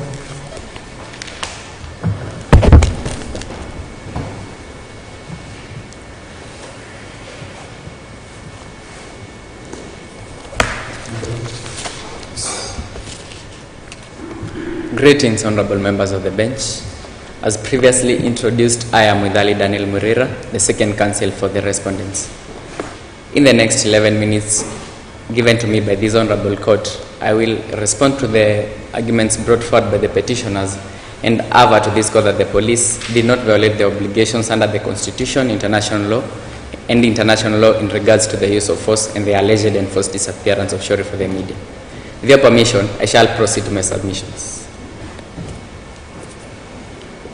Honorable members of the bench, as we see in paragraph 31 of the facts, the police are transparent and accountable in the manner in which they deal with the arrest of Shori for the media. The Republic of Way is saddened by the state of affairs where we see political activists, as is provided for in paragraph 34 of the facts, are disappearing and later on found dead. It is a sad state of affairs where individuals in their exercise to the right to peaceful assembly are injured. However, in this case, the respondents aver before this court that the police should not be held liable for the alleged enforced disappearance of Shori for the media, since in paragraph 31 of the facts, we see that the government is very transparent and open in the manner in which they deal with the arrest of Shori for the media. So the state kills Shori for the media. Much obliged to respond to your question, Your Honor. The state did not kill Shori for the media. How many times was she arrested? Shorey for the media was arrested one time by the state. One time. Yes, Your Honor. Please look at your fact sheet in paragraph 31. Yes, Your Honor. It says she was released, the last part of the she was released, right? Yes, Your Honor. That was the first time she was arrested. That was the first and the only time she was arrested by the And the police. state even gave out, or rather the police gave out a statement Yes, Your Honor. saying if we have anything else, we will come for you. Yes, Your Honor. And if you go to paragraph 32, on page 17, when Shorey is being picked up, the three persons who pick her up say exactly what the DCI had said they would do, yes? Yes, Your Honor. And after that, she was under arrest and we arraigned in court the following day. Yes, Your Honor. Now, you're saying this was not by yourselves. Much obliged to respond to your Are you question. saying this was not by yourselves? This was not by by the police? this was not by the police, Your Honor, since Let's probe that. Paragraph 33. yes, Your Honor. However, 3 days later, Shorey in the media was reported missing by her friends and relatives. Yes. When they probed the authorities on the scene, the police denied any linkage to her disappearance, stating that she had been released the same day after she was arrested. Yes, Which Your Honor. day were they referring to? Much obliged to respond to your question, Your Honor. If the bench could turn with me to paragraph 31 of the facts in answering the question, we see that the police arrest Shorey for the media, and after interviewing Shorey for the media previous to provided for in the law, they released Shorey for the media several hours later after interviewing her. So, as the police indicated in paragraph 33, as you have stated, Your Lordship, in this day that the police had arrested Shorey for the media and released her several hours later after interviewing her. This is the day indicated. And it cannot be that they were making reference to this second arrest on the very day and they're saying, yes, we did arrest her, but we released her on the very same day. So whenever she went after that, we don't know. Then when we say they're referring to the first, because this was a week later. Much obliged to Then respond. you reading it. Much obliged to respond to your question, Your Honor. You will be wrong in recording that way, since paragraph 32 clearly indicates that 3 unidentified individuals arrest Shorey for the media. These individuals do not identify themselves as police officers but merely claim to be DCI officials. So they do identify themselves as the DCI. They identify themselves. Yes, Your Honor, they claim to be DCI officials, however, they do not provide the required certificates of identifications as DCI officials. Answer if I may, refer to paragraph 31 on the issue of identification. At the first instance of arrest, did the police officers identify themselves? In the first instance of arrest, Your Honor, the police arrest Shorey for the media, interview her, release her, and release a press statement to the general public concerning the arrest and release of Shorey for the media. But would I be misled to state that they never identified themselves, they just arrested? Honorable members of the bench, much obliged for the question, Your Honor. It will be wrong to say that the police do not identify in the first instance of our arrest, since they release a press statement to the general public indicating that they had arrested and released Shorey for the media as National Police Service officers. So, in light of the submissions in regards to paragraph 32 of the fact sheet, based on what you said, the police can only identify themselves through releasing a press statement that you arrested Shorey for the media. And before you answer the next question, when should police officers identify themselves? Is it before arresting them, during arresting them, or after arresting them? Much obliged to respond to your question, Your Honor. Privy to the provisions of the Criminal Procedure Code on right to an arrested person has the right to be noticed of who is arresting them and the reasons for the arrest. In this case, as responding to your question, the police are mandated to identify themselves to the individuals during the arrest. There, as was reported on August in a news article by August 6, 2019, on a news article, it was stated that the DCI officials presented that the DCI officials are expected to present to the individuals being arrested their certificate of appointment.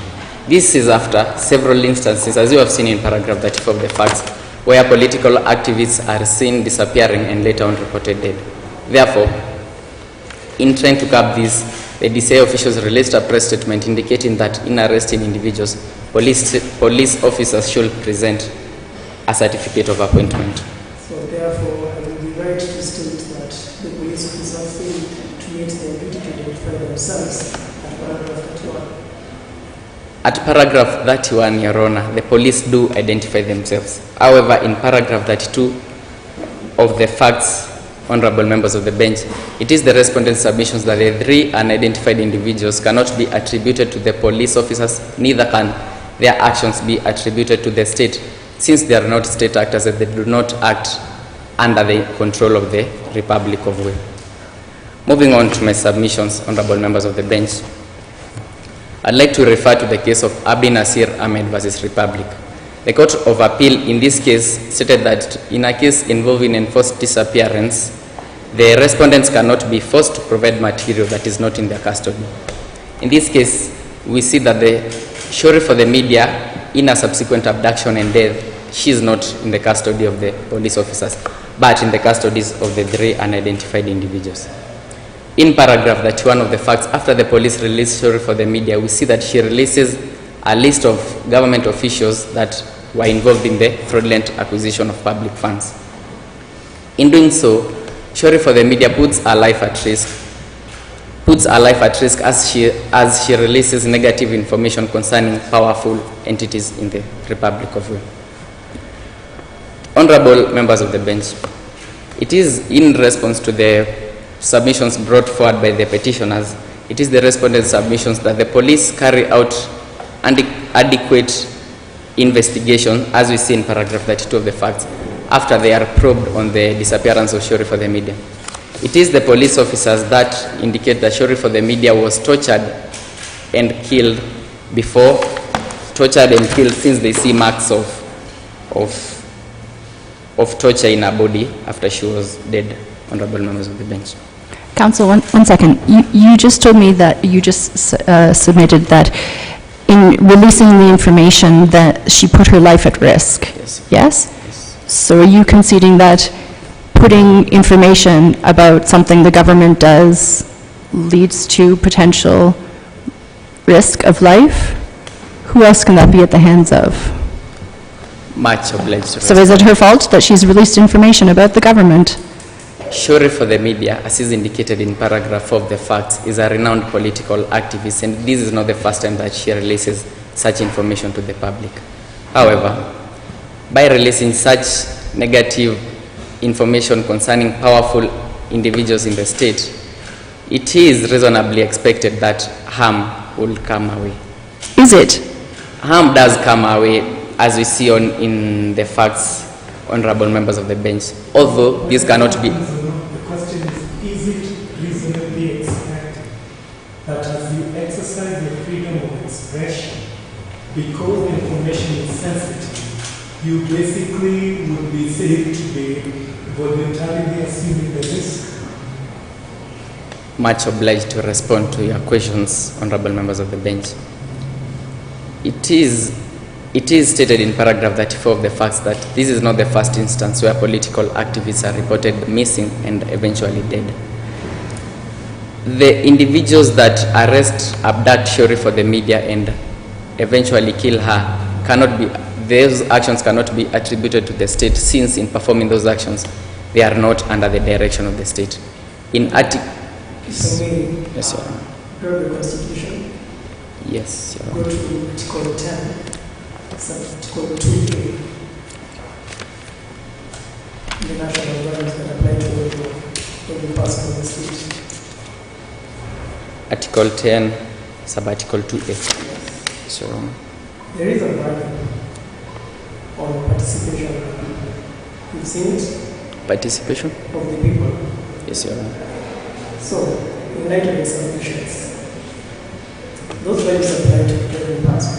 That includes the state, officers of the states, and all citizens. Yes, Your Honor. Do you still hold the submission that Sheriff of the Media was the author of all misfortune, and wasn't she acting within the value of participation of the people in expressing her ideas? Much obliged to respond to your question, Your Honor. It is our submission that Sheriff for the Media, the death of Sheriff for the Media cannot be attributed to the state. However, we do not infer to this court that Sheriff for the Media was the author of our own misfortune. If the bench could... What are the ingredients of enforced disappearances? As defined in Article 2 of the International Convention for Protection of All Persons from Enforced Disappearance, for it to be enforced disappearance, it is the deprivation of liberty of an individual by state actors and further concealment of the information of the whereabouts of the individual by the state. Counsel in your submission, Yes, you say that political activists tend to disappear and turn up. It is stated in the facts, Your Honor. It's in the fact sheet. So there's government involvement. There's influences of its citizens who are political actors. Now, what makes this case different? Much obliged to respond to your question, Your Honor.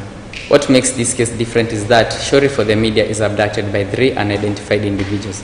And as I had earlier stated, these individuals are not state actors since they do not form part of the police officers and there's no record of arrest of Sheriff for the Media the second time.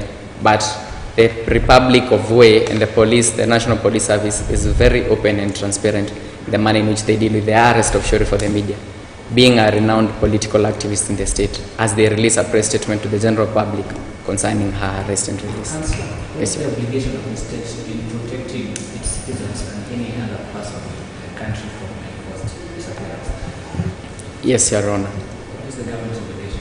The government is obligated to protect the citizens from enforced disappearance. However, as is stated in Article 2 of the, as I had stated, ICPPED, the International Convention of Protection of People Against Enforced Disappearance, for it to amount to enforced disappearance, the Republic or the state has to be involved. It is a submission that in this case, Sheriff for the Media, the disappearance of Sheriff for the Media cannot be attributed to the state. I'm just selecting, leave alone Sheriff for the Media now.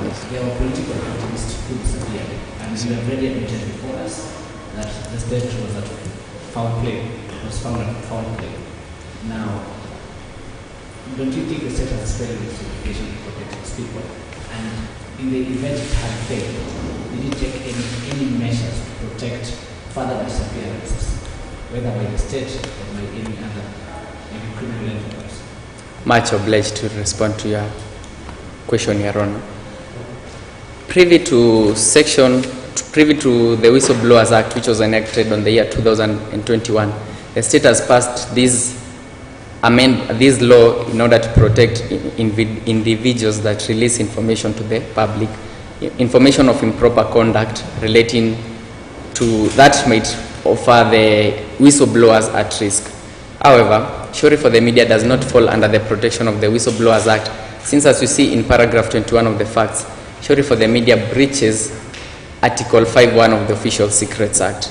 In doing so, the Whistleblowers Act section 15 clearly states that an individual that releases such information relating to improper conduct unlawfully does not get the protection of the law. Counsel, if I may, just to settle the question of identification of police officers. Yes. To inform this branch, how should police officers identify themselves? Pardon, Your Honor. How should police officers identify themselves? Much obliged to respond to that, Your Honor. Police officers, in arresting individuals, should identify themselves to the person being arrested and state the reasons for arresting the person. They will use an identification card. Yes, Your Honor. Okay. Is a tweet or a statement one of the identification methods of police officers? In the arresting of an individual, the police cannot go for, it's not reasonably foreseeable that the police will tweet that they have arrested the individual. will I be wrong to state that in this case, on both instances of arrest, the police officers never identified themselves? In the first instance of arrest, the police do identify themselves. Through arrest. They identify themselves to show it for the media and take in for questioning, and later on release a press statement not to identify themselves, but to lower the temperatures since citizens were protesting concerning the arrest of Shuri for the media. You mentioned the Official Secrets Act. Are all citizens bound by that act or state officials? All citizens are bound by the Official Secrets Act. So, I don't know if the question has been answered. So, have you answered the question? Yes, Your Honor.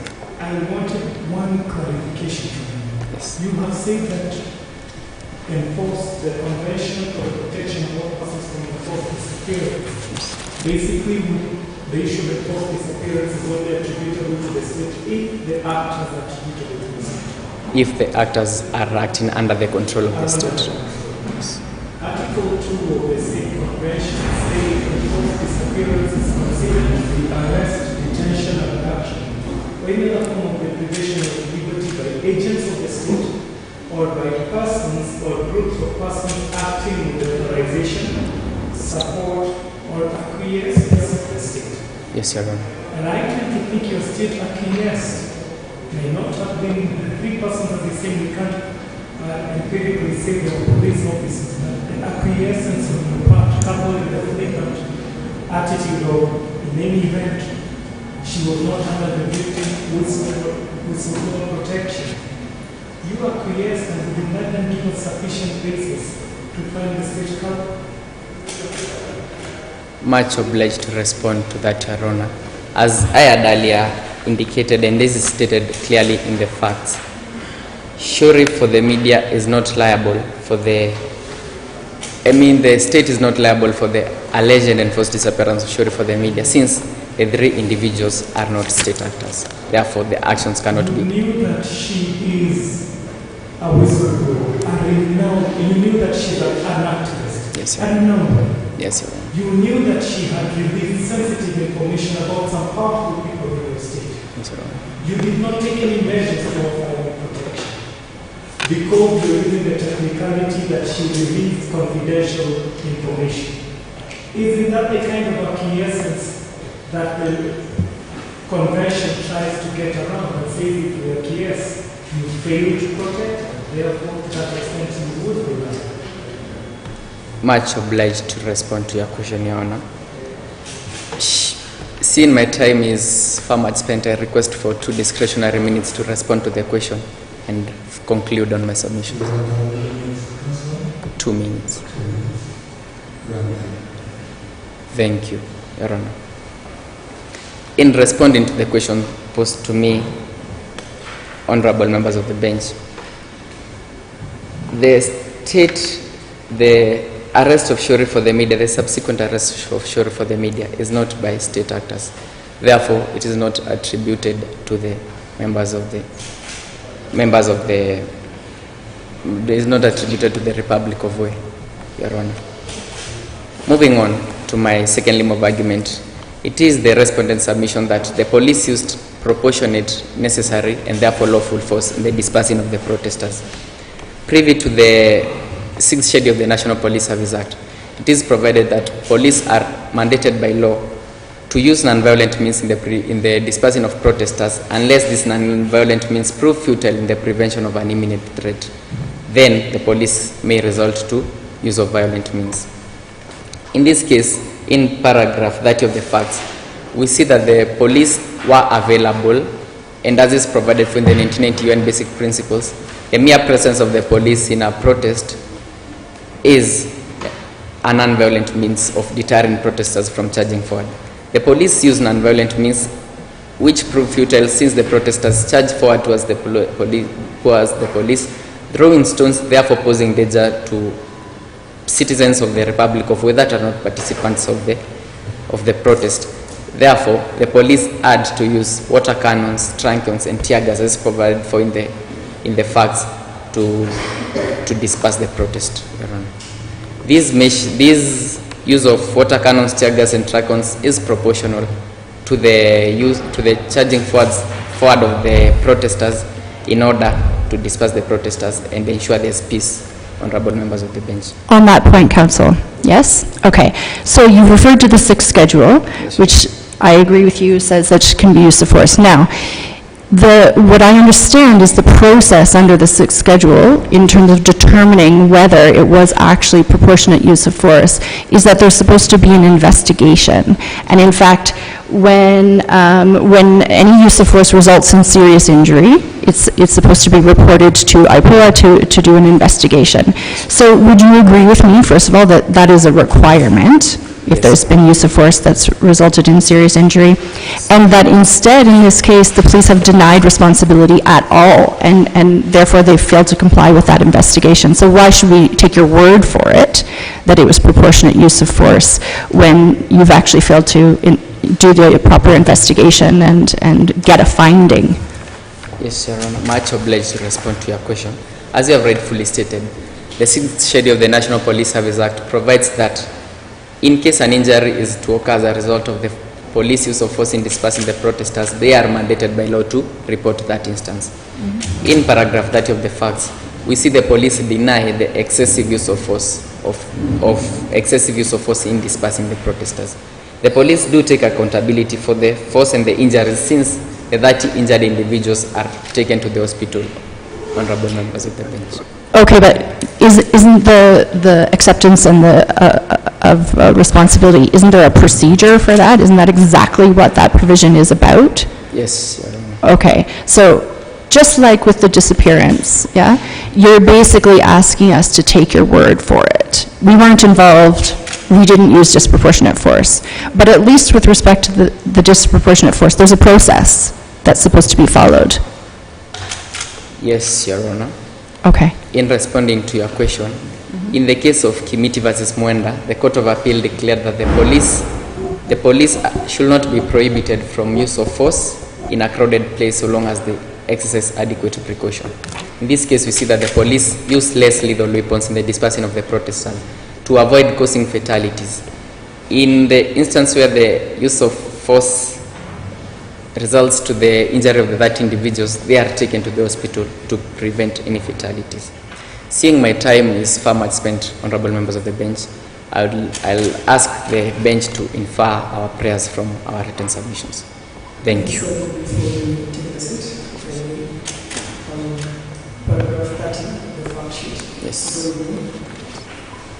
To the bad patrol, some protesters were also arrested by the police and charged with taking part in an illegal assembly. Yes, Your Honor. Do you agree with the fact that they were taking part in an illegal assembly? Yes, Your Honor. Can I? In presenting that they were taking, sorry if I have interfered. In presenting that the protesters were taking part in an illegal assembly, in paragraph 29 of the facts, you see that the protesters give the police a 2-day notice of their intent to hold a protest.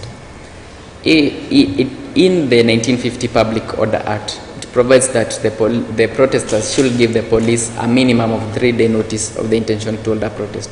Therefore, privy to the 1950 Public Order Act, this protest was unlawful from the word go. Thank you for your time. Lastly, I'm going to the 2-day notice that the intention to hold protest. My understanding of the Public Order Act is that notice of intention to hold protest, the organizers must leave that notice at least 3 days prior. Why would the police, the OCS in charge of that police station,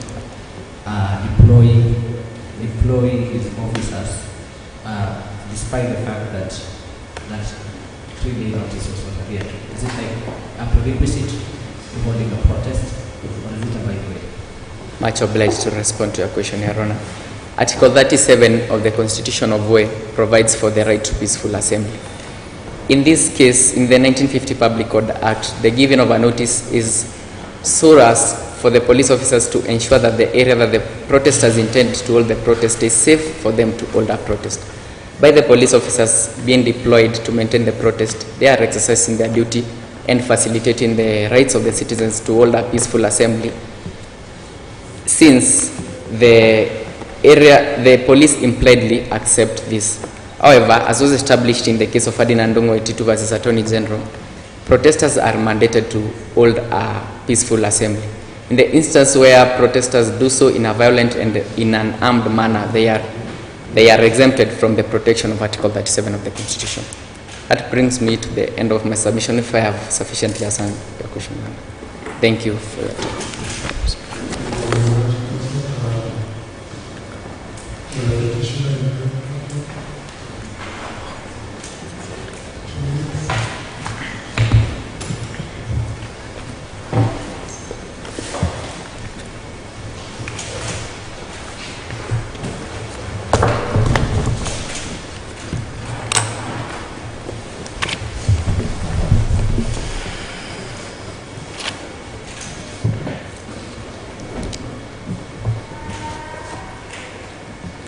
Greetings, members of the bench. It's an honor to engage with you once again, and my mandate here is brief, as it is straightforward to address our 2 points of rebuttal. That first, there was responsible financial management, and second, there was prioritization of the vulnerable groups such as the children. Turning to our first point of rebuttal on responsible financial management. The respondent averse that there was carrying out of the feasibility test.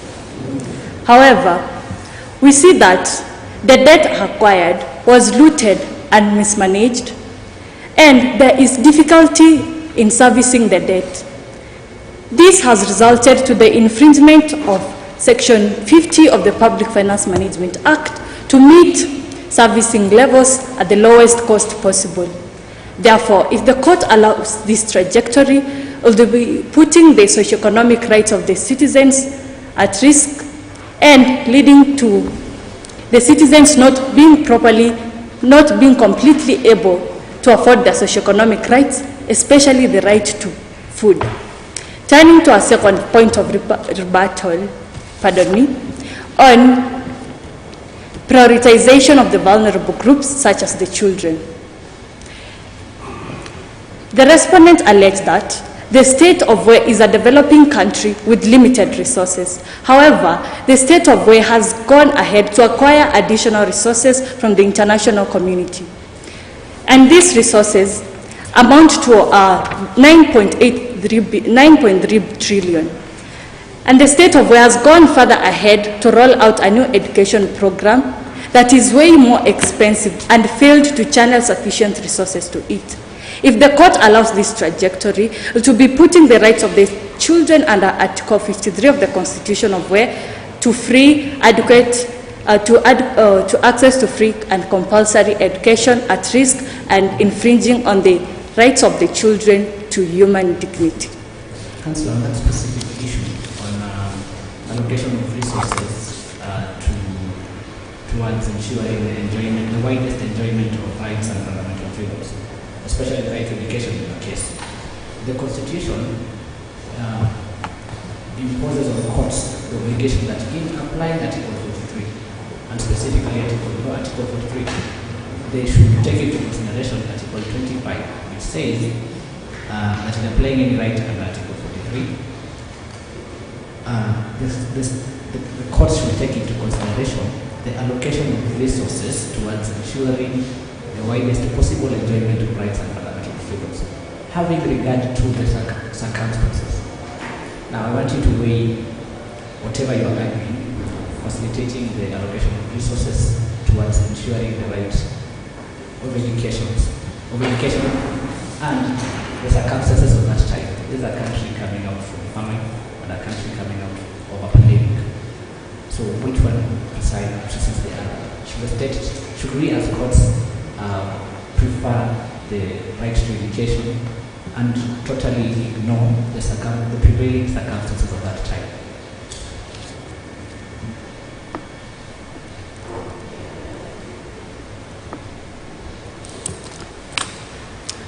Much obliged, Your Lordship. In this matter hearing, the state should uphold the fundamental rights of the citizens as a whole. And in acquiring of debt, the state must implement the new CBC program and not revert to retrogressive measures which are generally outlawed in taking the loans acquired for educational purposes and not meeting the allocation, I seek to replace. In simple terms, courts are entitled to weigh two things. On this side, the prevailing circumstances. And on this other side, we have to ensure the widest enjoyment of the right to education.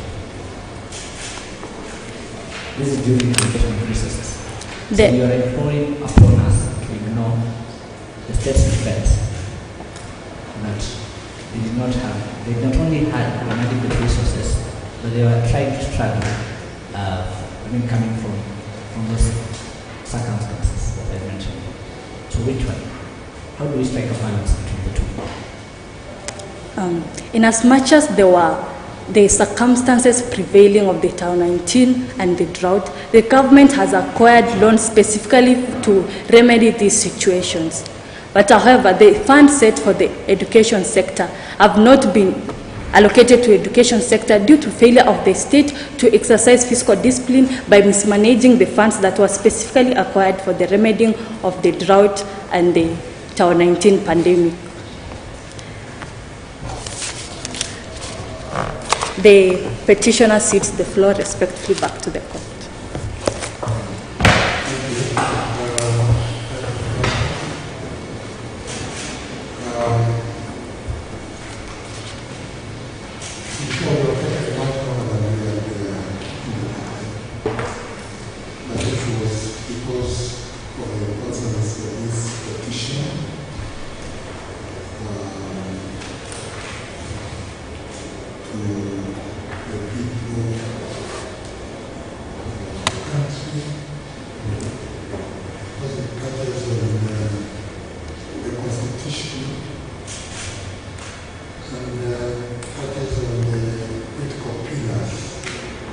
Socio-economic development and rights. Pillar policy, government, pillar the state of the economy, and the pillar on the issue of governance. For those reasons that we decided that we can give you as much time as possible to articulate the issues around those rights. I want to thank all the councils for the able presentations you made for us. Thank our judges, Stephen Legula, Haman Committee, Faye Laura Ado, Daniel Common, Virginia Bellingham, and Kevin O'Kelly for the patience they have had and the executive in listening to your questions. I'm grateful that we have done justice to the petition. The judges will retire. And judgment will be on notice. Thank you.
It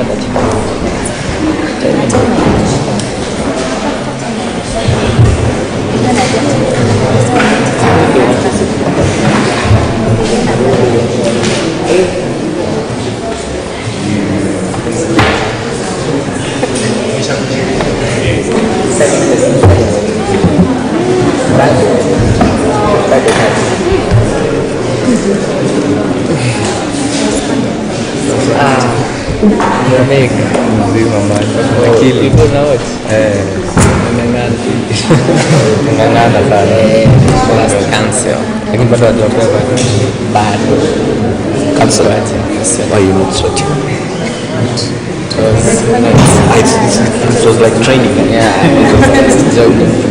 You guys are done. We are done. Yes. You are all your electrician.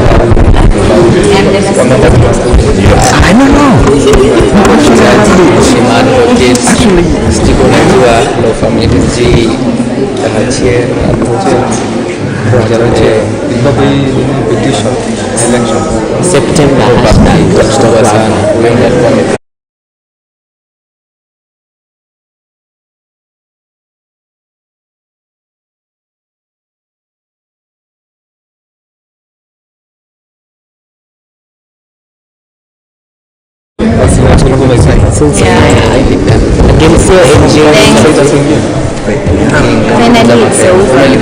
Lakini center for imeanza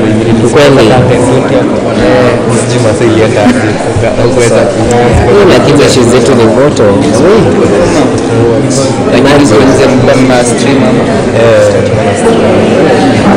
Mimi naona uviaji ya uche